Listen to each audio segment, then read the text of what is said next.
महाराज. फक्त एकच शब्द आहे माझा. हे पटत नसेल तर महिला मंडळीसाठी अर्ध्या मिनिटाचा दृष्टांत आहे. 5 वर्षाच्या नंतर मावशीच्या गावाला बाळू आला आणि बहिणीचं पोर आलंय म्हणून काय मावशी खुश. सकाळी सकाळी शेवयाचा भात, गावरान गाईचं दूधन, तुपन, निस्त्या दह्याची कढी, कांदा भजे, शिरान, पुरी, बटाट्याची सुपर भाजी. बाळू मावशीनं पोटभर जीव घातला आणि क्वाटवर कूलर टीव्ही लावून दिली. आणि जेच मावशी सकाळी 9ला गावात फिरायला गेली, दुपारी 3:30ला मावशी आलेली पाहिली आणि मावशीवर बाळू भडकाला.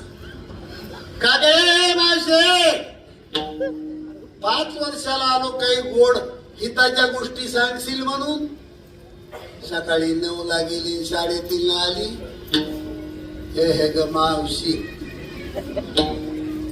मावशी म्हणली, बाळू, आमच्या गावातल्या सरपंचाची मुलगी बेमार होती, पुण्याला बऱ्याच दिवस, ती आता आणली घरी, भेटायला गेलती. पडल्या पडल्या बाळू म्हणायचा, पाटलाची असू नाही तर सरपंचाची मरल. तू काय मेलेले माणसं उठवी ती भाई, ज्याचा जन्म झाला त्याचं मरण पक्का असतंय. मावशी म्हणली, बाळू, लय सुंदर मुलगी, गोड मुलगी बघ. गल्लीतल्या बाया गेलत्या, मेली गेलत्या. पडल्या पडल्या बाळू म्हणायचा, मरल. ज्याचा जन्म झाला त्याचं मरण पक्कच असतंय. मावशी म्हणली, बाळ्या, त्याच मुली बरोबर तुझ्या बापानं तुझं लग्न जुळविलं, तीच मुलगी ना. आणि मग बाळ्या म्हणतो, मावशी, गावात एखादा चांगला दवाखाना नाही का? ए बाळ्या,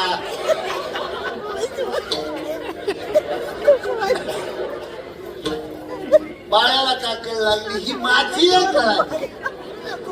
ज्ञानोबारायांनी मदाल समिती प्रमाण या देहाचा भरवसा पुत्रानं धरावायचा.